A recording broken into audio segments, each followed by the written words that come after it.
নামাজ মুমিনের কেবলমাত্র একটি উত্তম আমলই নয়, বরং নামাজ হচ্ছে ঈমানের মূল ভিত্তি। যার কাছে নামাজ নাই তার কাছে কিছুই নাই। রাসূল করিম সাল্লাল্লাহু আলাইহি ওয়াসাল্লাম বলেছেন যে নামাজ যে ব্যক্তি পড়ে না, আল্লাহ পাকের সাথে তার কোনো সম্পর্ক বাকি থাকে না। সুতরাং এই নামাজটা হচ্ছে এই যে একমাত্র একাগ্র চিত্তে আদবের সাথে আল্লাহর সামনে রুজু হয়ে যাওয়া। কোরআনে কারীম বলছি, মুনিবিনা ইলাইহি ওয়াত্তাকুহু ওয়াকিমুস সালাতা ওয়া লা তাকুনু মিনাল মুশরিকিন। তোমরা আল্লাহর দিকে রুজু হয়ে যাও এবং তাকে ভয় করে অন্যায় কাজ থেকে বিরত থাকো, আর নামাজ কায়েম করো, মুশরিকদের অন্তর্ভুক্ত হয়ে যেও না। নামাজ কায়েম করা, নামাজের আদেশ কোরআনে কারীমের মধ্যে আল্লাহ পাক বহু জায়গায় করেছেন। ঈমানের পর নামাজই হচ্ছে সবচেয়ে বড় জরুরি।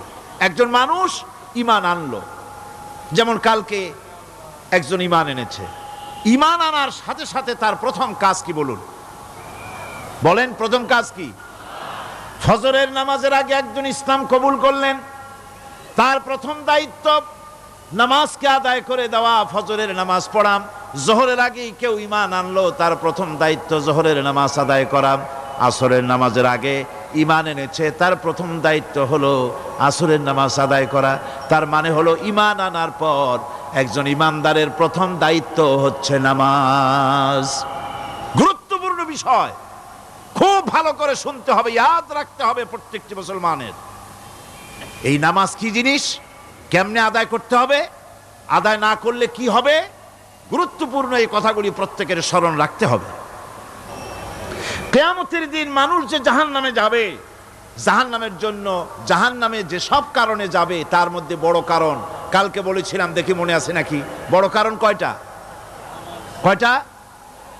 আলহামদুলিল্লাহ মনে আছে।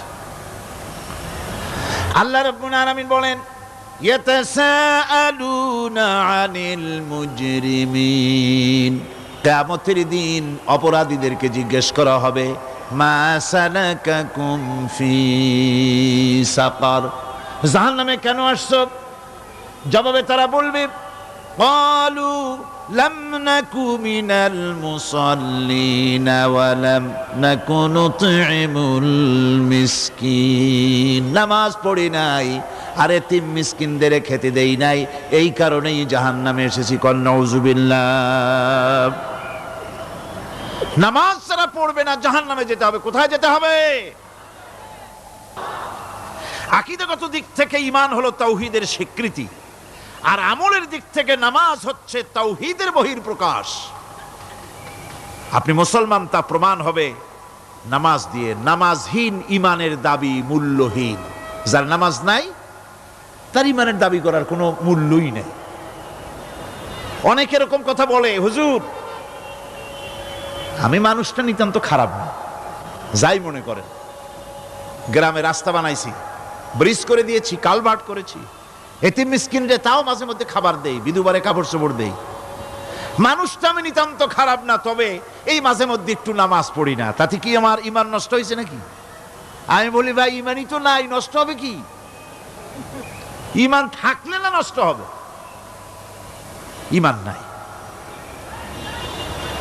সুতরাং একজন মুসলমান যদি নামাজ না পড়ে, নিজেকে মুসলমান বলে দাবি করার কোনো হক তার নাই, দাবি করার অধিকার নাই। নামাজ হচ্ছে জিন্দেগি।